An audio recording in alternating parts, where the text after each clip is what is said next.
Good morning mga kasisters. Ngayon ay kukuha ako ng talong dahil yung talong na dati kong tinanim ay na-pruning ko siya at saka na-esprehan. So dumating yung ulan, marami siyang bunga kaya ngayon mag-harvest tayo ng mga bunga niya. Ayan.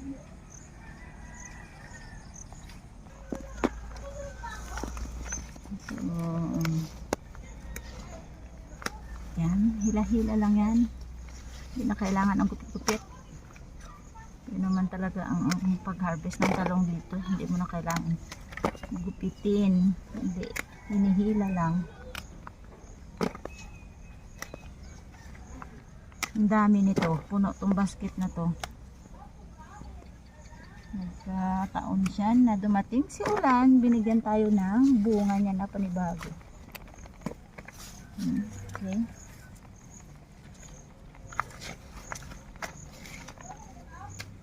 Hindi naman gaano siyang malaking malaki pero kalibre na tayo sa pang-ulam.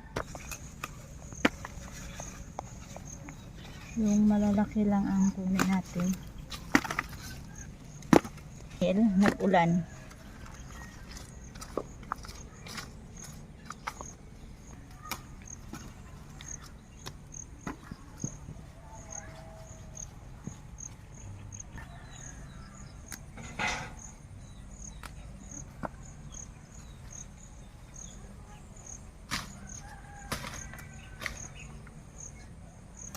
Piniritong may baboy. Oh, sarap ito. Yan ang masarap talaga. Dali na magurang, dito. kunin mo na. Hindi matagal na ng mga kaan. Ito nang magkuha. Kabari. Diba? Ilang piraso lang na talong pero ang daming bunga.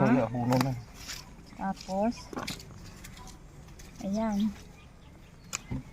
Pag oras talaga ng tagmura ng talong, ay aba naman, 20 pesos na lang ang 1 kilo. Mag-harvest ka, mister.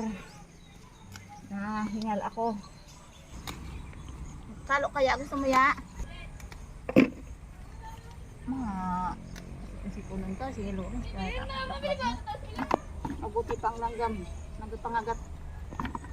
So ito lahat yung nakuha natin mga ka-sisters, isang basket at yan, isang bucket. Oh, isang bucket pa talaga yan. Okay, uwi na tayo. Bakit ka pa nakita? Nandiyan ang ulan. Ayan mga ka-sisters, magluluto tayo ng yan, daming baboy. Nakabili ako. Dahil may nakakabay dito sa amin. So, ang lulutuin ko dito sa baboy ay yung may talong. Kasi naka-harvest tayo ng talong. Ayan. Yung talong na may karning baboy tapos may yan, alamang or yung hipo na maliliit na ginawang bagoong, alamang ang tawag sa amin. Tapos gagawa din ako ng karning baboy na ang halo ay puro kinamatisan tapos may alamang, yung parang pwede mo siyang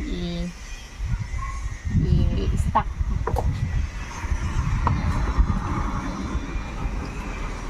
Ikat ko muna dito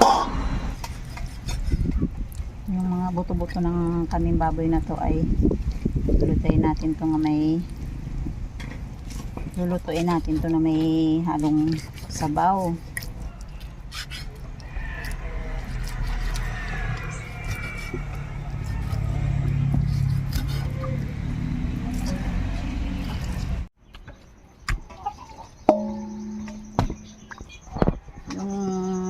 Ibang karne kung bakit marami kasi i-stack ko siya, buburuhin ko siya mga ka-sisters.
tayong mantika ng karne.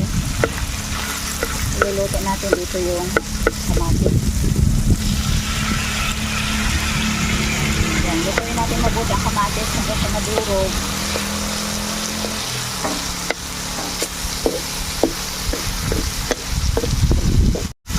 Ayan, durog na yung kamatis. Saka ilagay yung alamang.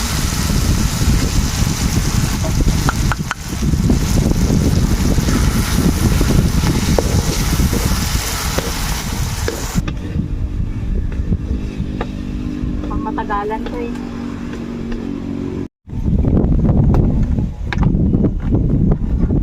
Tayo ng ating lutuhin. Malaki. So ayan mga ka-sisters, luto na yung ating kaning baboy na ginaguungan. Tingnan natin kung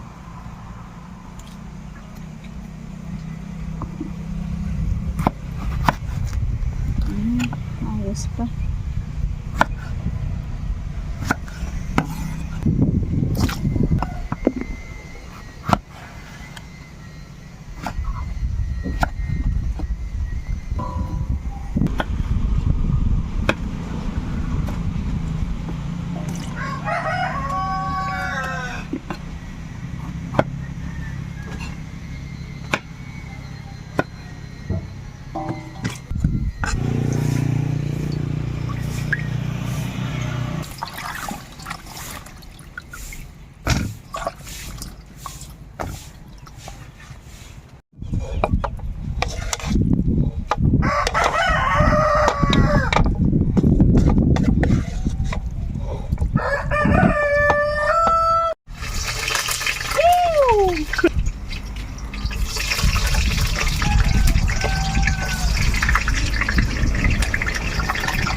Natin ng konting tubig para malambot.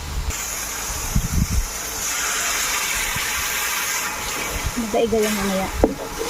Tuyo. Pagkatuyo niyan, malambot ang kanin, ilagay ang talong. Tapos na. Diba?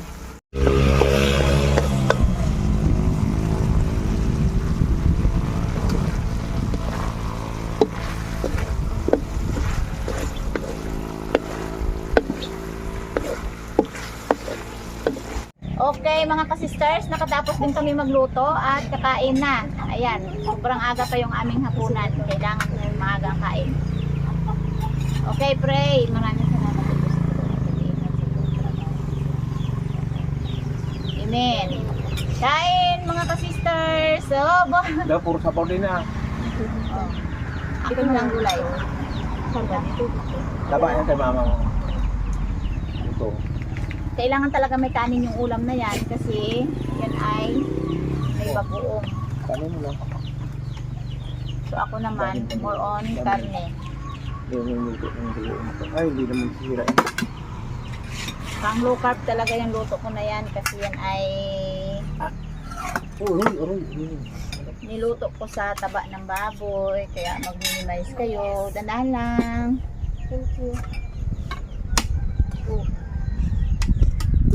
Yung ba yung sabi ko Ha, ang pangpaasim ay kung maalat. nagsabaw ako doon sa buto-buto ng karning baboy. Talaga, Hindi ko maalat na yun. binidyohan Basta maalat din ako. kasi sabaw lang. Need sabaw. Gusto ko yung taba-taba sana. Oh, ito oh. Ang daming taba oh. Pareho lang to oh. Yung pinagkaiba lang ng dalawa na to ay may talong. Ang isa, Dami alamang. yan yung masarap eh. Pang-stock yan eh. Oh, Hana, dahan-dahan lang.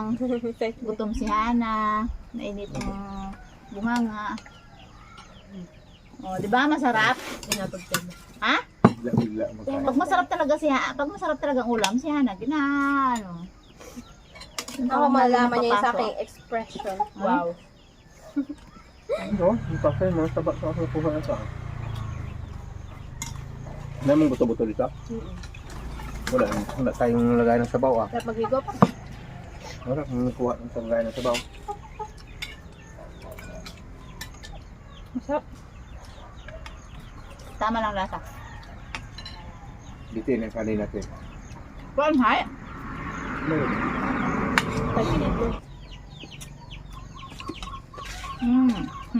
Solve na. Talong na may bagoong, pasok sa low carb. Kaya alam.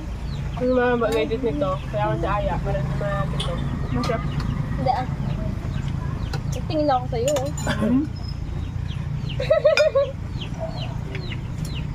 So, ayan mga ka-sisters. Bye-bye. Bye-bye ulit. Yan. See you next videos. Maraming salamat po sa inyo and God bless. Thank you.